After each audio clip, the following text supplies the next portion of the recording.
ഞാനും നന്ദുവും തമ്മിൽ പരസ്പരം ഇഷ്ടത്തിലാണെന്ന് അറിഞ്ഞിട്ടും നീ എന്തിനാടാ വെറുതെ നന്ദുവിൻ്റെ പുറകെ ഇങ്ങനെ നടന്ന് ശല്യം ചെയ്യുന്നത്?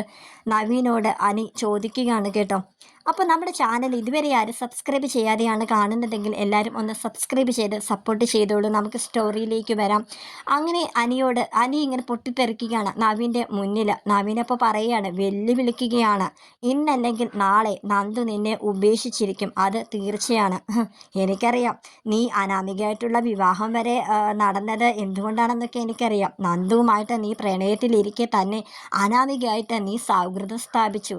അതുകൊണ്ട് തന്നെയാണ് അനാമികയും നീയും തമ്മിലുള്ള കല്യാണം വരെ നടന്നത്. അങ്ങനെയുള്ള നിന്നെ നന്ദു ഇന്നല്ലെങ്കിൽ നാളെ നിശ്ചയിച്ചു പോവുക തന്നെ ചെയ്യും. അതിനു വേണ്ടിയിട്ടുള്ള പരിപാടിയൊക്കെ ഞാൻ ഇണക്കുവിടാമെന്ന് അനിയുടെ മുഖത്ത് നോക്കി നവീൻ പറയാണ് കേട്ടോ. ഒരു വെല്ലുവിളിക്കുന്ന രീതിയിലാണ് അനിയോട് നവീൻ ഇങ്ങനെ പറയുന്നത്. അനി പറയാണ്, നമ്മുടെ നവീനോട് പറയാണ്, എടാ നവീനെ, നീ ഇത്രയ്ക്ക് നീചനാണോ? നീ ഇത്രയ്ക്ക് ചീപ്പാണോ? എടാ നിനക്കറിയാലോ, അവന്തികയുമായിട്ടുള്ള കല്യാണം ആദ്യമേ ഉറപ്പിക്കാൻ പോയത് നീയുമായിട്ടാണ്. അന്ന് ഞാൻ മുത്തശ്ശിയോടൊക്കെ ഞാൻ ഒരു കാര്യമേ പറഞ്ഞുള്ളൂ. എന്തുകൊണ്ടും നവീൻ നല്ലൊരു ചെറുക്കനാണ്. അവനെപ്പോലെ ഒരു നല്ല ചെറുക്കനെ ഇനി അവൾക്ക് കിട്ടാനില്ല എന്നൊക്കെയാണ് ഞാൻ പറഞ്ഞത്. അത് നിനക്കറിയാമോയെന്ന് ചോദിക്കണം. അപ്പോൾ നവീൻ പറയുന്നു, അതൊക്കെ നിന്റെ അടവായിരുന്നല്ലോ. എങ്കിലല്ലേ നിനക്ക് നിന്റെ നന്ദുവിനെ കിട്ടത്തുള്ളൂ. എൻ്റെ നന്ദുവിനെ അങ്ങനെ തട്ടിയെടുക്കാനായിട്ട് നീ ശ്രമിക്കണ്ടടാ. നീ നോക്കിക്കോ, എനിക്ക് എന്താ ചെയ്യേണ്ടെന്നൊക്കെ എനിക്ക് നന്നായിട്ടറിയാം. എന്തായാലും കനകാൻ്റിക്ക് എന്നെയാണ് വലിയ കാര്യം. ഞാൻ അതിൽ പിടിച്ച് കയറുപെടാമെന്ന് നമ്മുടെ അനിയെ നോക്കി വെല്ലുവിളിച്ചുകൊണ്ട് പോവാണ് കേട്ടോ നവീൻ. അനിയപ്പോൾ എന്തൊരു സ്വഭാവമായി ഇവൻ്റെത്. ഇവൻ ഇത്രക്കാരനാണോ എന്ന് പറഞ്ഞ് ചിന്തിച്ചിങ്ങനെ നിൽക്കുക. നവീൻ നന്ദുവിൻ്റെ വീട്ടിലേക്ക് ഒന്ന് ചെല്ലുകയാണ് കേട്ടോ. വേറൊന്നുമല്ല, കനകയ്ക്ക് ഇഷ്ടപ്പെട്ട 2-3 പഴമാങ്ങയും കൊണ്ടാണ് കേട്ടോ ചെല്ലുന്നത്. അങ്ങനെ നവീൻ ചെല്ലുമ്പോഴത്തേക്കും കനക നവീൻ മോനെ എന്ന് പറഞ്ഞ് ഓടി ചെല്ലുകയാണ്.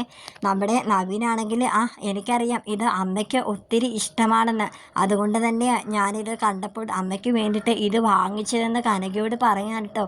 കനകയാണെങ്കിൽ, ഗോവിന്ദേട്ടാ ഇങ്ങ് വന്നേ, ഓടി വാ, ഇത് ആരാ വന്നിരിക്കുന്നേ നോക്കൂ. നവീൻ മോൻ എനിക്ക് ഇഷ്ടപ്പെട്ട പഴമാങ്ങയും കൊണ്ടാണ് വന്നിരിക്കുന്നത്. അങ്ങനെ ഗോവിന്ദൻ ചോദിക്കുന്നുണ്ട്, ഇതൊക്കെ നവീൻ മോനെ എങ്ങനെ അറിയാം? ഇവക്ക് പഴമാങ്ങയെന്ന് വെച്ചാൽ പണ്ട് മുതലേ ഭയങ്കര ജീവനാ. ഞാൻ സത്യം പറഞ്ഞാൽ അങ്ങനെ ഒന്നും വാങ്ങിച്ചൊന്നും കൊടുക്കത്തൊന്നുമില്ല. എന്തൊരു കൊതിയാണെന്നറിയാമോ ഇവക്ക് പഴമാങ്ങയോട്. അതും 1-2 ഒന്നും ഇവക്ക് പോരാ, ഒറ്റ ഇരിപ്പിൽ 5-6 തന്നെ തിന്നു തീർക്കുമെന്ന് പറയാണ് കേട്ടോ. അങ്ങനെ കനകയും ഗോവിന്ദനും നവീനോട് ചോദിക്കുന്നുണ്ട്, ഇതൊക്കെ നിനക്ക് എങ്ങനെ അറിയാം മോനെ എന്ന് ചോദിക്കുമ്പോഴത്തേക്കും, അതൊക്കെ എനിക്കറിയാം, വേണ്ടപ്പെട്ടവരുടെ ഇഷ്ടങ്ങൾ നമ്മൾ അല്ലേലും അറിഞ്ഞിരിക്കേണ്ടതല്ലേന്ന് നവീൻ പറയാൻ കേട്ടോ. കനകയ്ക്ക് അതങ്ങോട്ട് നന്നായി ബോധിച്ചു. അങ്ങനെ നവീനെ അകത്തേക്ക് വിളിച്ചിട്ട് കാപ്പിയൊക്കെ കൊടുക്കുകയാണ് കേട്ടോ. നന്ദുവാണെങ്കിൽ സ്റ്റേഷനിലോട്ട് പോകാനായിട്ട് മുറിയിൽ ഒരുങ്ങിക്കൊണ്ടിരിക്കുകയാണ്. അവൾ ഹാളിൽ കനകയും ഗോവിന്ദനും നവീനും സംസാരിക്കുന്ന ശബ്ദം കേട്ടിട്ട് നമ്മുടെ നന്ദുവിന് മനസ്സിലായി നവീനേട്ടൻ വന്നിട്ടുണ്ടെന്ന്. വളരെ മടി കൂടിയാണ് കേട്ടോ നമ്മുടെ നന്ദു നവീൻ്റെ മുന്നിലേക്ക് വന്ന് നിൽക്കുന്നത്. നന്ദുവിനെ ഇഷ്ടമാണെന്നുള്ള കാര്യം നന്ദു തിരിച്ചറിഞ്ഞ ഒരു നിമിഷം മുതൽ നവീനേട്ടനെ പഴയ രീതിയിൽ ഇനി കാണാനായിട്ട് സാധിക്കുമെന്ന് നന്ദു ഉറപ്പിച്ചതാണ്. അതായത് അവളൊരു ഫ്രണ്ടായിട്ടും ഒരു സഹോദരനെ പോലെയൊക്കെ ആയിരുന്നു നവീനെ കരുതിയത്. പക്ഷേ ഇപ്പോൾ അങ്ങനെ ഒന്നും കരുതാൻ പറ്റാത്ത ഒരു രീതിയിലേക്ക് നവീനേട്ടൻ തന്നെ മാറ്റിയ സ്ഥിതിക്ക് ഇനി ഫേസ് ചെയ്യാൻ പോലും ബുദ്ധിമുട്ടാണെന്ന് നന്ദു അന്നേ നമ്മുടെ നവീൻ്റെ മുഖത്ത് നോക്കി പറഞ്ഞതാണ്. പക്ഷേ അവൻ ഇതൊന്നും കേട്ടിട്ട് ഒരു നാണോ ഇല്ലാതെയാണ് കനകയുടെ മനസ്സിൽ ഇടം പിടിക്കാനായിട്ട് വീട്ടിൽ വെറുതെ ഇങ്ങനെ വന്നിങ്ങനെ നിൽക്കുന്നത്. നന്ദു ആണെങ്കിൽ അനി ഒരുപാട് കാര്യങ്ങളൊക്കെ നവീനെക്കുറിച്ച് നേരത്തെ തന്നെ പറഞ്ഞിട്ടുണ്ടെങ്കിൽ നന്ദു അതൊന്നും വിശ്വസിച്ചിരുന്നില്ല. ഇപ്പോൾ അനിയുടെ വായിരിക്കുന്ന കൂടി നമ്മുടെ നന്ദു കേട്ടുകൊണ്ടിരിക്കുകയാണ്. നിന്നോട് ഞാൻ അന്നേ പറഞ്ഞതല്ലേ എന്നൊക്കെ പറഞ്ഞിട്ട്. അങ്ങനെ നവീൻ്റെ മുന്നിൽ നിന്ന് എങ്ങനെയെങ്കിലും ഒന്ന് തടി തപ്പാനായിട്ട് എനിക്ക് സ്റ്റേഷനിൽ നിന്ന് നേരത്തെ പോകണം, ഞാനന്ന് ഇറങ്ങുമെന്ന് പറഞ്ഞിട്ട് അമ്മയോടും അച്ഛനോടും ഒക്കെ യാത്ര പറഞ്ഞിട്ട് നന്ദു അങ്ങോട്ട് പോവാണ് കേട്ടോ. കനക അപ്പോൾ നമ്മുടെ നവീനോട് ചോദിക്കുന്നുണ്ട്, എന്താ നിങ്ങൾ തമ്മിൽ വല്ല പിണക്കം വല്ലതും ഉണ്ടോ? നന്ദു മോള് അങ്ങനെയൊന്നും നവീനോട് മിണ്ടിയില്ലല്ലോ. മുമ്പ് അങ്ങനെ അല്ലായിരുന്നല്ലോ. നവീൻ മോൻ്റെ പേര് പറയുമ്പോൾ തന്നെ നന്ദുവിന് ഭയങ്കര ആകാംക്ഷയൊക്കെ ആയിരുന്നു എന്നിങ്ങനെ പറയാൻ കേട്ടോ. അപ്പോൾ നവീൻ നവീനാണെങ്കിൽ ആണോ അമ്മേ അങ്ങനെയാണോ? അപ്പോൾ മുമ്പൊക്കെ നന്ദു എന്നെക്കുറിച്ച് കൂടുതൽ തിരക്കുകയും എന്നെക്കുറിച്ച് കൂടുതൽ ഇവിടെ സംസാരിക്കുകയൊക്കെ ചെയ്തിരുന്നു അല്ലേ എന്നിങ്ങനെ നവീൻ പറയാൻ കേട്ടോ. അങ്ങനെ കനക പറയാണ്, അതേ മോനെ, മോനെ വലിയ കാര്യമൊക്കെ ആയിരുന്നു, പക്ഷേ ഇപ്പം എന്താ ഇങ്ങനെ നിങ്ങളെ അധികം മിണ്ടാത്ത പോലെ എനിക്ക് തോന്നിയത്. അതും ഇനി എനിക്കെൻ്റെ തോന്നൽ മാത്രമാണോ എന്നിങ്ങനെ നവീനോട് ചോദിക്കാൻ കേട്ടോ. അങ്ങനെ നവീൻ ഇങ്ങനെ മനസ്സിൽ കരുതിയാണ്, അപ്പോൾ അനിയാണ് എല്ലാത്തിനും കാരണം. നന്ദുവിൻ്റെ മനസ്സിൽ ഞാൻ ഉണ്ടായിരുന്നു. ഇപ്പോൾ അനി എന്തോ കുത്തിത്തിരിപ്പ് ഉണ്ടാക്കിയിട്ട് തന്നെയാണ് അവളിപ്പോൾ എന്നെ മൈൻഡ് ചെയ്യാതെ പോയതെന്ന് നമ്മുടെ നവീൻ ഇങ്ങനെ കരുതുകയാണ് കേട്ടോ. ഇനി ഞാൻ എൻ്റെ ഇഷ്ടം അവളോട് തുറന്നു പറഞ്ഞത് അവൾക്ക് അതിൻ്റെ നീരസമാണോ എന്നും അറിയില്ലല്ലോ. നന്ദുവിൻ്റെ പിന്നാലെ നവീനും പോകുന്നുണ്ട്. കനകയോട് യാത്ര പറയുകയാണ്. അമ്മേ, എനിക്ക് ചെന്നിട്ട് കുറച്ച് തിരക്കൊക്കെ ഉണ്ട്. ഒരു കേസിൻ്റെ കാര്യമായിട്ട് ഇന്നും എനിക്ക് കോടതിയിൽ പോകാനുള്ളതാണ്. ഞാനിത് ഇപ്പോഴാണ് ഓർത്തത് എന്ന് പറഞ്ഞിട്ട് അവനും ഇറങ്ങാൻ കേട്ടോ. നവീനപ്പോൾ ചിന്തിക്കുകയാണ്, ഇത്ര നേരത്തെ നന്ദു സ്റ്റേഷനിലേക്ക് പോകേണ്ട കാര്യമൊന്നുമില്ലല്ലോ. ഇനി അവനെ കാണാനാണോ ഈ നന്ദു പോകുന്നതെന്ന് പറഞ്ഞിട്ട് നന്ദുവിൻ്റെ പുറകെ ഇങ്ങനെ അവളറിയാതെ വാച്ച് ചെയ്ത് പോവാണ് കേട്ടോ. പ്രതീക്ഷിച്ചതുപോലെ തന്നെ നമ്മുടെ നവീൻ നോക്കുമ്പോഴത്തേക്കും നമ്മുടെ അനിയും നന്ദുവും തമ്മിൽ കൈകോർത്ത് ബീച്ചിൽ ഇങ്ങനെ ഇരിക്കാൻ കേട്ടോ.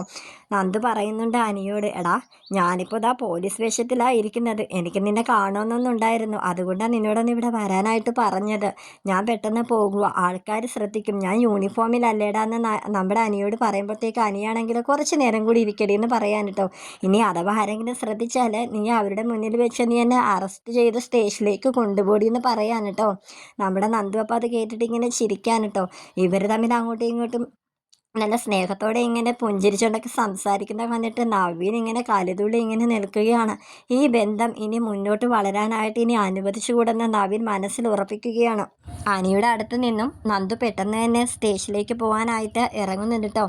അനി അങ്ങനെ ടാറ്റയൊക്കെ കൊടുത്തിട്ട് നന്ദുവിനോട് ആ ശരി വൈകുന്നേരം കാണാമെന്നൊക്കെ പറഞ്ഞിട്ട് അങ്ങനെ നന്ദു സ്റ്റേഷനിലേക്ക് പോകാൻ കേട്ടോ.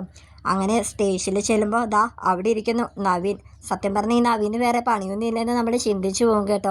നന്ദുവിൻ്റെ പുറകെ ഇങ്ങനെ വാലാട്ടിരി പട്ടീനെ പോലെ ഇങ്ങനെ നടക്കുകയാണ്. അവളവിടെ മനസ്സ് തുറന്ന് പറഞ്ഞു കഴിഞ്ഞു, നമ്മുടെ അനിയെ ഇഷ്ടമാണെന്നും ഞങ്ങൾ തമ്മിൽ കുറേ നാളായിട്ട് ഇഷ്ടത്തിലാണെന്നൊക്കെ. കുടുംബങ്ങൾ തമ്മിലുള്ള വഴക്ക് കാരണമാണ് ഞങ്ങൾക്ക് ഒന്നിക്കാനായിട്ട് സാധിക്കാത്തെന്നുള്ള സകല വിവരം നമ്മുടെ നവീനോട് തുറന്ന് പറഞ്ഞിട്ടും ഇങ്ങനെ പുറകെ നടക്കാൻ നാണമില്ലെന്ന് നമ്മൾ കാണുന്ന നമുക്ക് തന്നെ എന്തോ ഒരു വിഷമം തോന്നിട്ടോ നന്ദുവിൻ്റെ കാര്യത്തിൽ ഇങ്ങനെ അനി നടക്കുന്നതിന്. അങ്ങനെ നന്ദു പറയുകയാണ്, നവീനേട്ടൻ ഇപ്പോൾ വീട്ടിൽ നിന്ന് എന്നെ കണ്ടതല്ലേ ഉള്ളൂ. അവിടെ വെച്ച് പറയാൻ പറ്റാത്ത എന്ത് കാര്യം പറയാനാണ് നവീനേട്ടൻ ഇപ്പോൾ ഇങ്ങോട്ട് വന്നിരിക്കുന്നതെന്ന് പറയാൻ കേട്ടോ. അങ്ങനെ പറയാണ്, ഞാനിപ്പോഴാണ് ഓർത്തത് എനിക്കൊരു കേസിൻ്റെ കാര്യം നന്ദുവായിട്ട് സംസാരിക്കാനുണ്ടെന്ന് പറയാൻ കേട്ടോ. പക്ഷേ നന്ദു ആണെങ്കിൽ പറയുന്നുണ്ട്, അത് പിന്നെ എനിക്ക് മറ്റൊരു കേസുമായിട്ട് ബന്ധപ്പെട്ട് ഇവിടെ നിന്ന് ഇപ്പോൾ ഞാൻ ഇറങ്ങാൻ പോവുക. അതിനാണ് ഞാൻ വീട്ടിൽ നിന്ന് നേരത്തെ ഇറങ്ങിയെന്ന് പറയാൻ കേട്ടോ. അപ്പോൾ നവീൻ പറയുന്നുണ്ട്, വീട്ടിൽ നിന്ന് ഇറങ്ങിയിട്ട് ഇവിടെ വരേണ്ട സമയം കഴിഞ്ഞല്ലോ. ഞാനാണെങ്കിൽ അപ്പം തന്നെ ഇറങ്ങി ഇവിടെ വന്ന് ഇരിക്കാൻ തുടങ്ങിയിട്ട് കുറേ നേരമായി ഇങ്ങനെ നവീൻ ഇങ്ങനെ വെച്ച് വിടുകയാണ്, കള്ളം പറയാണ്. അപ്പോൾ നന്ദു പറയുന്നുണ്ട്, അത് പിന്നെ എനിക്ക് വഴിയിൽ വെച്ച് ഒരാളെ കാണാനുണ്ടായിരുന്നു എന്ന് പറയുമ്പോൾ നവീൻ പറയാണ്, അതാരായിരുന്നു അത്? അതാ അനിയല്ലേ? അനിയെ കാണാൻ വേണ്ടിയിട്ടല്ലേ നീ വീട്ടിൽ നിന്ന് നേരത്തെ ഇറങ്ങിയെന്ന് പറയാണ്. നന്ദു പറയുന്നുണ്ട്, എൻ്റെ നവീനേട്ടൻ ഇത്രയ്ക്ക് ചീപ്പാവരുത്. ഞാൻ ആരെ കണ്ടാലും നവീനേട്ടൻ എന്താ, നവീനേട്ടൻ്റെ ഇപ്പോൾ ഒത്തിരി മാറിയിരിക്കുന്നു. ഞാൻ കണ്ടിട്ടുള്ള നവീനേട്ടൻ ഇങ്ങനെയൊന്നും അല്ലായിരുന്നു എന്ന് നന്ദു പറയാൻ കേട്ടോ. എന്നെ ഇങ്ങനെ മാറ്റിയെടുത്തതാണ് നീയും അനിയും എന്ന് പറയുകയാണ്. നിങ്ങൾക്ക് എന്തുകൊണ്ട് എന്നോട് നേരത്തെ ഇത് പറഞ്ഞില്ല എന്ന് പറയുകയാണ്. നിങ്ങൾ തമ്മിൽ ഇഷ്ടത്തിലാണെന്ന് ഒരു വാക്ക് എന്നോട് പറഞ്ഞുവിടായിരുന്നു.